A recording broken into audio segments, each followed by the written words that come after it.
السلام علیکم ورحمۃ اللہ وبرکاتہ۔ امید ہے آپ سب انشاءاللہ اللہ کے فضل سے خیر و عافیت سے ہوں گے۔ الحمد للہ رب العالمین، والصلاة والسلام على أشرف الأنبياء وسيد المرسلين، أما بعد، فأعوذ بالله من الشيطان الرجيم، بسم الله الرحمن الرحيم، رب اشرح لي صدري ويسر لي أمري واحلل عقدة من لساني يفقه قولي، اللهم فقهنا في الدين، آمین۔ جیسا کہ آپ سب جانتے ہیں کہ آج ہم انشاءاللہ پارہ نمبر 10 سٹارٹ کریں گے۔ تو جس طرح پچھلے پارے میں یعنی پارہ نمبر 9 میں جب لوگوں نے آپ صلی اللہ علیہ وسلم سے سوال کیا کہ مال غنیمت کی تقسیم کس طرح ہوگی، تو اس پارے میں سب سے پہلی آیت میں یہی بتایا گیا کہ کس طرح تقسیم ہوگی، اور اس بارے میں چونکہ سارا جنگ بدر کے بارے میں بھی ہم پڑھیں گے انشاءاللہ۔ بسم اللہ الرحمن الرحیم، وَاعْلَمُوا أَنَّمَا غَنِمْتُم مِّن شَيْءٍ فَأَنَّ لِلَّهِ خُمُسَهُ وَلِلرَّسُولِ وَلِذِي الْقُرْبَى وَالْيَتَامَى وَالْمَسَاكِينِ وَابْنِ السَّبِيلِ إِن كُنتُمْ آمَنتُم بِاللَّهِ وَمَا أَنزَلْنَا عَلَىٰ عَبْدِنَا يَوْمَ الْفُرْقَانِ يَوْمَ الْتَقَى الْجَمْعَانِ وَاللَّهُ عَلَىٰ كُلِّ شَيْءٍ قَدِيرٌ۔ یعنی 40 آیات کے بعد جواب دیا گیا کہ مال غنیمت کس طرح تقسیم ہوگی۔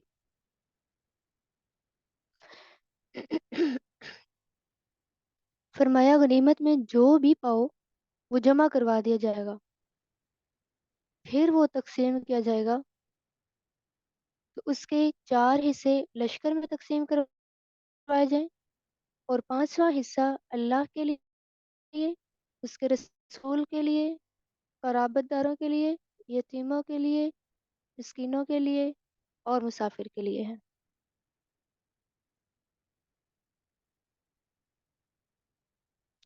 تو مال غنیمت کیا ہے؟ مال غنیمت اصل میں امانت ہے جو کہ پورا کے پورا جمع کروایا جائے، اپنے پاس کچھ بھی نہ رکھا جائے گا۔ تو 5واں حصہ جو ہے یہ ہے، اس میں سے ہتھیار خرید کر اور آپ صلی اللہ علیہ وسلم گھر والوں کے لیے خرچ بھی نکالتے تھے۔ تو اس کا حکم یہ ہے کہ اس مال غنیمت کو اس طرح تقسیم کرنا جس طرح ایمان کا تقاضا ہے۔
السلام علیکم ورحمۃ اللہ وبرکاتہ۔ جس طرح کہ ہم پڑھ رہے تھے پچھلی کلاس میں کہ مال غنیمت کی تقسیم کس طرح ہونی ہے، ہاں تو کر کے اس کا حکم کیا ہے کہ اس حکم کو ماننا یعنی غنیمت کی تقسیم اس طرح کرنا جس طرح حکم دیا گیا ہے، یہی ایمان کا تقاضا ہے۔ تو رسول صلی اللہ علیہ وسلم نے کیا فرمایا مال غنیمت کے بارے میں؟ یعنی اگر کوئی سوئی یا دھاگے کے برابر بھی مال غنیمت پائے تو وہ بھی جمع کروا دے، اس میں خیانت نہ کرے اور تقسیم ہونے سے پہلے ہی جمع کروا دے۔ تو اس سے اگلی آیت میں بالعدوۃ الدنیا سے مراد مسلمانوں کا قافلہ تھا جو مدینہ کے کنارے کے قریب تھا، اور بالعدوۃ القصویٰ سے مراد یہ کافروں کا قافلہ تھا جو کہ مدینہ سے تھوڑا دور تھا۔ تو وہ رقب اس سے مراد ہے، یعنی وہ رقب اسفل منکم، کیونکہ ابو سفیان کا قافلہ جو کہ مکہ جا رہا تھا، یعنی اگر مسلمان اور کافر پلاننگ کے ساتھ آمنے سامنے ہوتے تو مقررہ وقت میں اختلاف ہو جاتا، یعنی مسلمان کہتے کہ ابھی نہیں شروع کرنا مقابلہ، تو مسلمانوں کی تعداد ہی چونکہ تھوڑی تھی اس وجہ سے ویسا کر رہے تھے۔ یہ کام اس لیے ہوا یعنی مسلمان اور کافر آمنے سامنے ہوئے، ان کی اپنی پلاننگ نہیں تھی، یہ اللہ کی پلاننگ تھی، تاکہ جو ہلاک ہو جس کو ہلاک ہونا ہے دلیل کے ساتھ، اور جس نے زندہ رہنا ہے وہ ایمان قبول کرنے والا ہے تو دلیل کے ساتھ۔ ہلاک کون ہونا سے مراد جو حق واضح ہونے کے بعد اپنی مرضی سے کفر پر جمع رہے۔ تو جنگ بدر کا آگے واقعہ بیان ہو رہا ہے۔ پہلی دفعہ پتہ چلا کہ مسلمانوں میں قوت ہے، لوگ سوچنے لگے مسلمانوں کے بارے میں، کیونکہ مسلمان تھوڑے تھے لیکن طاقتور تھے، تو ان کو دیکھ کر کچھ ایمان بھی لے آئے تھے۔ تو اللہ تعالیٰ نے یہ فرق کرنا تھا، یعنی مسلمانوں کو عزت اور کافروں کو ذلیل کرنے کا ارادہ رکھا تھا، اس لیے اللہ نے یہ فیصلہ رکھا، یعنی جنگ بدر کا رکھا۔ جو ابو جہل تھا اس نے کہا تھا کہ ہم ضرور جنگ بدر میں جائیں گے اور اپنی فتح کا خوب جشن منائیں گے، چونکہ اب اتراتے ہوئے گئے کافر، اس سے پتہ چلتا ہے جو اللہ نے کام کرنا ہو وہی ہو کر رہنے والا ہوتا ہے۔ تو اللہ تعالیٰ نے نبی صلی اللہ علیہ وسلم کو خواب میں کافروں کو لشکر تھوڑا کر کے دکھایا، کیوں؟ تاکہ ان کی ہمت جو تھی مسلمانوں کی یہ برقرار رہے۔ تو جب نبی صلی اللہ علیہ وسلم نے صحابہ کو بتایا کہ کافروں کی تعداد اتنی تھوڑی، حالانکہ وہ ہے زیادہ تھے، لیکن اللہ تعالیٰ نے آپ صلی اللہ علیہ وسلم کے خواب میں کم کر کے دکھایا، یہ اللہ کا فیصلہ تھا، تو صحابہ بہت خوش ہوئے۔ فرمایا اگر وہ تمہیں زیادہ کر کے دکھاتا تو تم بزدلی دکھاتے، ڈر جاتے، یہ اللہ کی مدد تھی۔ جب اللہ تعالیٰ نے مسلمانوں کو کافروں کی نگاہوں میں تھوڑا کر کے دکھایا، یہ اللہ کی تدبیر تھی۔ تو ایسا کیوں کیا؟ کیونکہ اللہ تعالیٰ فیصلہ کرنا چاہتا تھا جو ہو کر رہنے والا ہے وہی ہو، یعنی حق پر کون ہے۔ اس طرح وہ دونوں گروہ جو تھے جنگ کے لیے تیار ہو گئے، یہ اس لیے تھا کہ پتہ چلے کہ یہ کامیابی اللہ کی طرف سے ہوتی ہے، لوگوں کی طرف سے نہیں ہوتی، یعنی کون اللہ سے مدد مانگتا ہے۔ تو جو اللہ سے دعا مانگنے والا ہے اللہ اس کی مدد کرنے والا ہے، وہ چاہے تو وہ کمزوروں کو بھی بلندی دے دے، اس کے آگے تو کوئی مشکل نہیں ہے۔ تو کامیابی کا نسخہ کیا ہے؟ کامیابی کے لیے امپورٹنٹ چیزیں کیا ہیں؟ فرمایا اے ایمان والو، جب کسی گروہ سے مقابلہ کرو تو سب سے پہلے ثابت قدم رہو، یعنی مضبوطی سے وہاں پہ رہو، وہاں سے ہٹنا نہیں ہے، ڈرنا نہیں ہے۔ اور دوسرے نمبر پر اللہ کو کثرت سے یاد کرو، اس سے پتہ چلتا ہے پہلے انسان اسباب اختیار کرے، محنت کرے، اس کے بعد بھروسہ اللہ پہ رکھے، توکل اللہ پہ چھوڑ دے، تو پھر اللہ تعالیٰ کی مدد فوراً آ جاتی ہے۔ تو یا حی و یا قیوم پڑھ کر جو بھی دعا کی جائے وہ قبول ہوتی ہے۔